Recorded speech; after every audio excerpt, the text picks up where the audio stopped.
Wabarakatuh. Waalaikumsalam warahmatullahi wabarakatuh.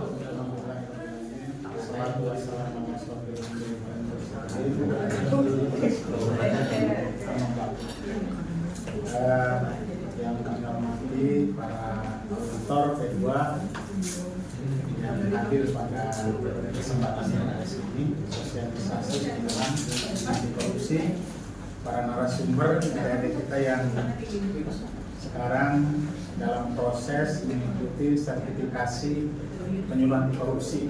Ini merupakan salah satu persyaratan wajib dalam rangka pemenuhan evidence untuk sertifikasi penyuluh anti korupsi.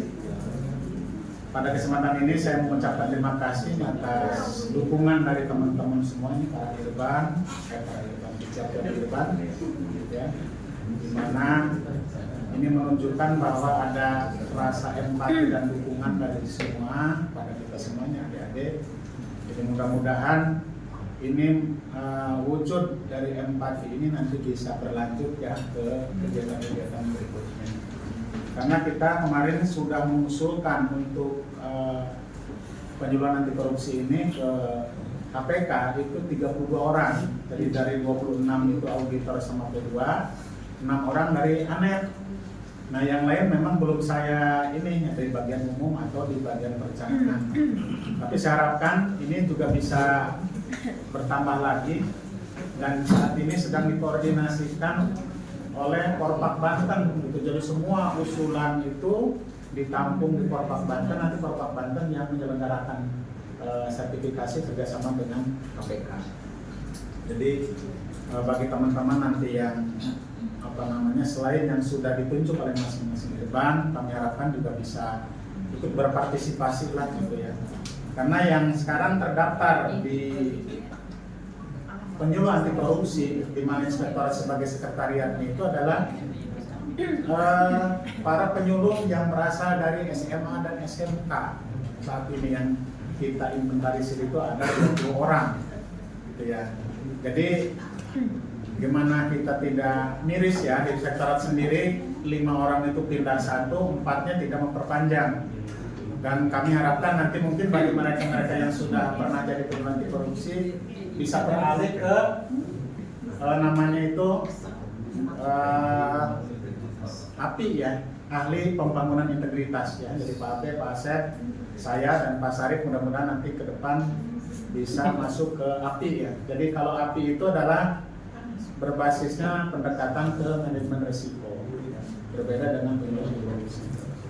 Nah, semula saya juga tidak menyangka, saya begitu masukkan usulan ternyata minta 5 orang katanya yang ditugaskan. Saya pikir itu untuk dipanggil diklat.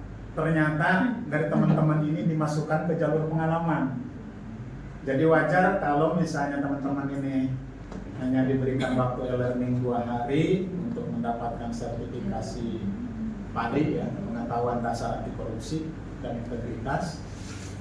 Jadi kalau misalnya pemahaman adik-adik ini masih belum apa yang diharapkan dan tidak bisa menjawab seluruh pertanyaan teman-teman, wajar gitu ya. Kami sendiri yang sudah diklat melengges sekian lama, pernah belajar menyuluh, barangkali kalau ditanya mungkin belum tentu bisa menjawab juga gitu ya. Jadi ini menjadi satu kita harus memberikan apresiasi kepada adik-adik semua ini. Dengan penugasan mereka semangat bisa mengikuti seluruh tahapan gitu, sehingga ini perlu kita dukung bersama. Jadi mudah-mudahan ini kegiatan seperti ini mungkin nanti akan berlanjut. Barangkali kalau teman-teman yang belum terpanggil juga mungkin nanti dimasukkan ke melalui jalur pengalaman, karena di inspektorat ini kan sebetulnya sudah linear antara penyuluhan anti korupsi dengan tugas inspektorat di dalam rangka early warning system gitu ya. Jadi hanya mungkin tinggal bagaimana kita mendapat SIM untuk bisa menyuluh anti korupsi gitu. Karena tugas sehari-hari kita sudah sejalan dengan tupoksi kita sebagai auditor maupun PDOP. Nah itu jadi harapan kami, mohon dukungan penuh kepada teman-teman semua, apapun yang nanti diperlukan oleh adik-adik yang 5 orang ini, Tika, Arsi, kemudian Ipan, terus di IRG sama Tatang ya, ini saat ini baru 5 orang. Sengaja saya menunjuk dulu ini ada yang masih muda-muda lah, karena di sini semua nanti by apa namanya komputeris ya, gitu ya, aplikasi dan sebagainya, baik itu mulai dari e-learning, pendaftaran gitu. Tapi bukan mengecilkan teman-teman yang lain, karena yang senior pada umumnya sibuk sekali dengan penugasan-penugasan yang bertanggung jawab, misalnya dari ketua tim maupun danis dan sebagainya. Nah, ini jadi mohon dari teman-teman selalu mendukung nanti kegiatan apapun. Mungkin itu aja sekedar apa namanya sambutan dari saya atas nama Panspektur saat ini kebetulan ada tugas kerja kita terkait dengan pembinaan desa yang di wilayah Tuban 1. Itu aja mungkin, terima kasih atas segala perhatiannya. Mudah-mudahan kegiatan ini memberikan manfaat dan berkah untuk kita semua. Assalamualaikum warahmatullahi wabarakatuh.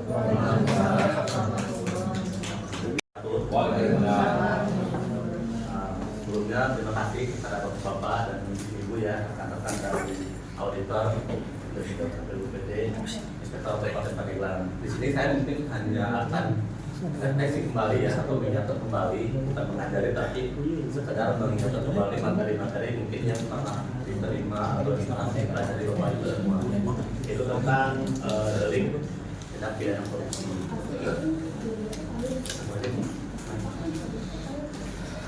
Nah, ini juga sekali perkenalan diri ya. Kebetulan kan saya dari di sini kan begitu datang belum ada perkenalan diri, maka jadi dia perkenalan diri dulu. Nama saya Sabda Kawarsi. Saya lahir di Pandeglang, tapi 30 Mei 1991. Terus sekarang saya bekerja di Inspektorat ya, pada tanggal 1 September 2025 sampai sekarang bekerja di Inspektorat. Sebelumnya pendidikan saya adalah saya bekerja di lulus SBM Serat. Mungkin ada beberapa yang pernah mengaudit juga sekolah di sana SD saya. Lulus SMP Lukan Tanjung, selanjutnya saya lulus di SMK Negeri Pandeglang dan saya menempuh S1 di Sri Banten Raya. Kebetulan saya memiliki hobi badminton sama Pak Hilal, Pak Asep, Bu Karim juga yang kemarin ikut turnamen ya. Itu Bu Karim. Itu para saya juga.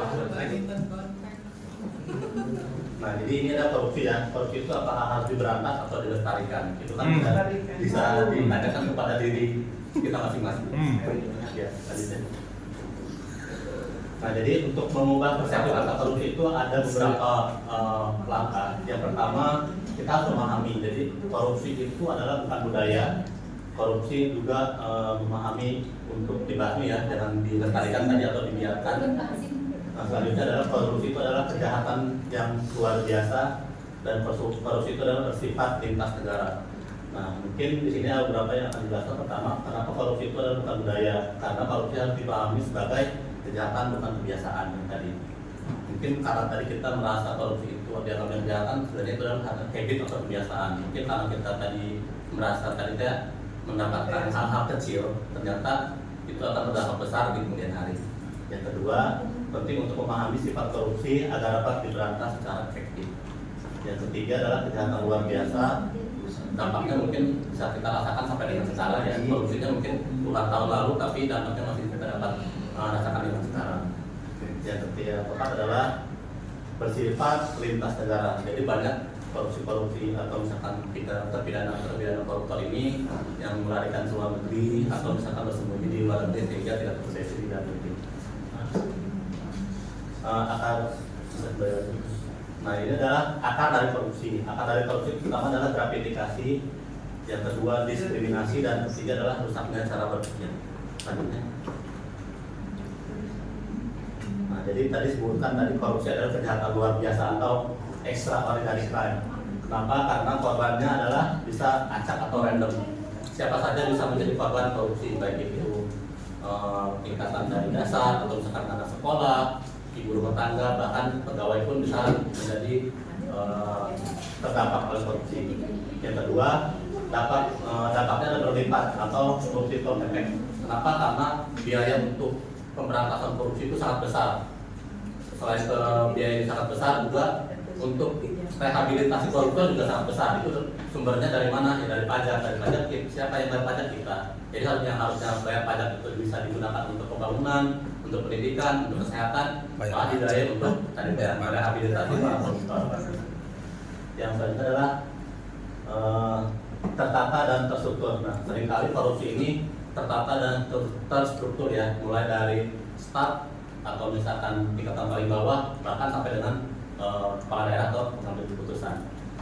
Nah, ini adalah dasar atau delik tentang pidana korupsi adalah Undang-Undang Republik Indonesia tahun 1999 dan juga melalui perubahan tahun Undang-Undang Nomor 20 tahun 2021 tentang pemberantasan tindak pidana korupsi. Terdapat 30 delik tindak pidana korupsi tapi disederhanakan menjadi 7 kelompok tindak pidana korupsi. Yang pertama adalah kerugian keuangan negara. Jadi apapun tindakan atau perbuatan yang merugikan keuangan negara, walaupun itu hanya spesial atau misalkan bahkan Rp1.000 itu bisa dikatakan sebagai korupsi. Yang kedua, suap menyuap. Nah, suap menyuap juga sudah jelas ya, bagian dari delik tindak pidana korupsi. Yang ketiga, penggelapan dalam jabatan.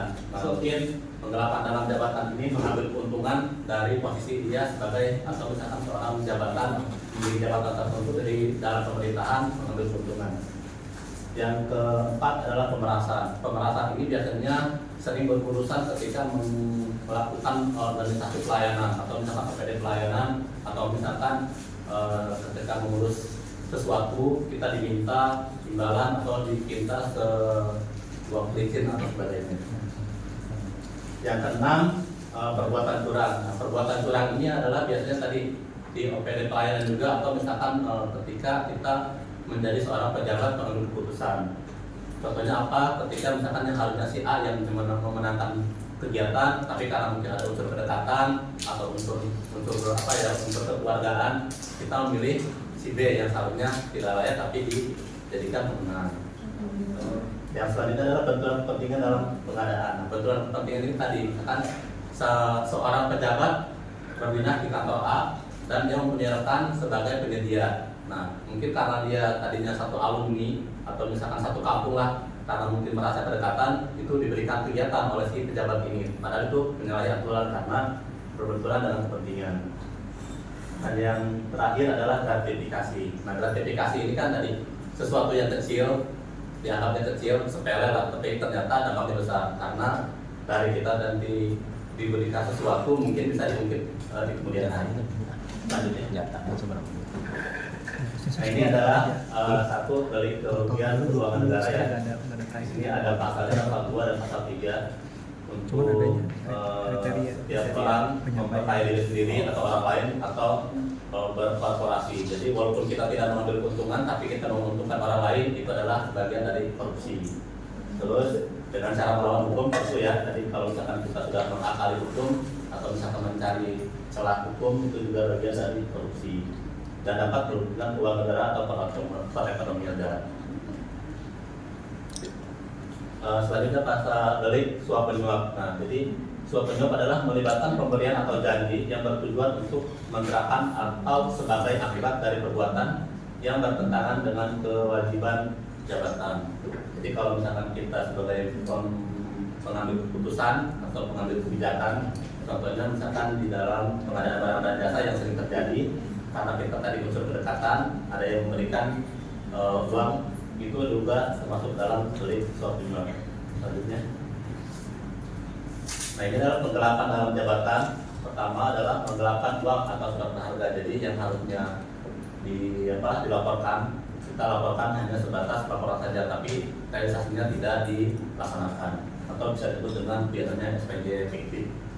Nah, selanjutnya adalah memberikan orang lain mengambil atau menggelapkan. Jadi kita membiarkan, kalau misalkan kita melihat rekan atau staf melaksanakan tadi penggelapan, tapi kita membiarkan, itu juga termasuk dalam penggelapan dalam jabatan atau membiarkan.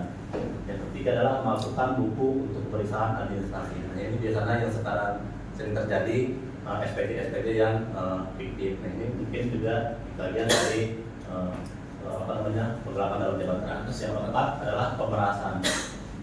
Ini adalah pemerasan adalah memaksa memberikan sesuatu atau membayar dengan potongan. Jadi kalau misalkan istilahnya ketika urusan pengen lancar, kita harus memberikan sesuatu kepada pejabat, maka akan diberikan keleluasaan dalam penyelesaian kegiatannya. Yang kedua, meminta atau menerima pekerjaan penyerahan barang seolah kita. Jadi kalau misalkan kita meminta menerima pekerjaan, yang harusnya adalah perintah. Yang ketiga, meminta menerima atau memotong pembayaran. Jadi yang harusnya kegiatannya diberikan 100%, kita potong 10%, 20%, itu juga termasuk dalam pasal pemerasan. Nah, delik perbuatan curang. Delik perbuatan curang biasanya melakukan perbuatan curang saat membuat bangunan. Jadi yang seharusnya bangunan yang misalkan dengan spesifikasi tertentu kita kurangi.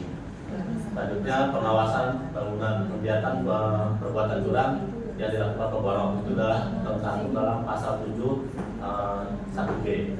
Yang ketiga, penyerahan barang TNI atau Polri, melakukan perbuatan curang saat menyerahkan barang keperluan TNI Polri yang membahayakan keselamatan negara. Selanjutnya, yang keenam, delik benturan atau konflik kepentingan. Jadi pegawai negeri ya turut serta dalam pengadaan yang diurusnya. Padahal dia mengetahui atau patut diduga ada benturan kepentingan. Tadi kalau misalkan kita membantu rekan atau misalkan kerabat dalam pengurusan tender misalkan, karena walaupun tidak sesuai dengan spesifikasi, tapi karena itu adalah masih dalam kerabat, jadi benturan kepentingan itu juga termasuk dalam delik tindak pidana korupsi. Selanjutnya, ini adalah gratifikasi. Jadi atau pegawai negeri atau penyelenggara negara menerima gratifikasi yang berhubungan dengan jabatannya dan berlawanan dengan kewajiban atau tugasnya tercantum dalam pasal 12B, dan menerima gratifikasi tersebut dilaporkan kepada KPK dalam waktu 30 hari sejak diterimanya gratifikasi pasal 2C. Jadi kalau misalkan dalam 30 hari gratifikasi itu tidak diserahkan kembali ke negara atau misalkan tidak dilaporkan, maka itu termasuk dalam delik gratifikasi tindak pidana korupsi. Pencegahan korupsi. Jadi pencegahan korupsi itu adalah tanggung jawab bersama. Kenapa tanggung jawab bersama? Tindak pidana korupsi adalah langkah awal komitmen untuk integritas, transparansi, dan akuntabilitas. Adalah kunci untuk menciptakan pemerintahan yang bersih dan dari bebas korupsi. Jadi penting untuk melaporkan setiap tindak pidana korupsi. Jadi kita sebagai aktif di sini atau misalkan juga bisa berperan sebagai masyarakat ketika tidak menyandang sebagai aktif, kita wajib melaporkan segala bentuk tindak pidana korupsi. Nah, demikian materi yang saya sampaikan. Itu hanya sebagai refleksi atau pengingat kembali terhadap materi yang mungkin Bapak Ibu telah pelajari sebelumnya. Dan lebih baik saya, assalamualaikum warahmatullahi wabarakatuh. Waalaikumsalam. Terima kasih Bapak materinya, Pak narasumber. Selanjutnya dipersilakan kepada teman-teman untuk memberikan pertanyaan. Ada yang perlu ditanyakan? Pak Haji? Slide tadi yang akar korupsi apa aja? Tiga korupsi. Semua tiga ya? Ada 3. Gratifikasi.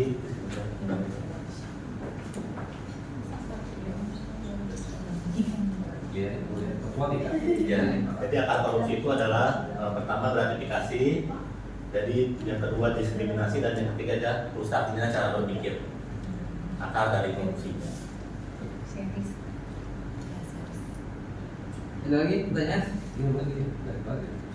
Dari itu calon paksi ada pertanyaan? Demikian demikian tadi narasumber yang materinya. Terima kasih. Semoga bisa bermanfaat bagi kita semua yang hadir. Dan aplaus tinggi. Terima kasih atas jawabannya dari Komisari atas pertanyaan yang disampaikan. Masih ada level berikut Kan tadi beberapa hal yang disampaikan oleh materi kita, ada 5 materi. Semoga hari ini bisa memberikan persepsi yang sangat baik terhadap pengetahuan kita bahwa tindakan korupsi itu memang tidak sesuai dengan ketentuan undang-undang. Demikian. Kemudian ada beberapa, ini mungkin ada proses dulu, beberapa pertanyaan. Banyak nggak soalnya? Ya, sama. Bisa ada perubahan Di pause pengetahuan dari pas kita mulai Ini ada hadiahnya? akan Di Insya proses. Allah. sampaikan Proses. Insya Allah. ada hadiahnya katanya. Ada. Apa? Hadiahnya kopi.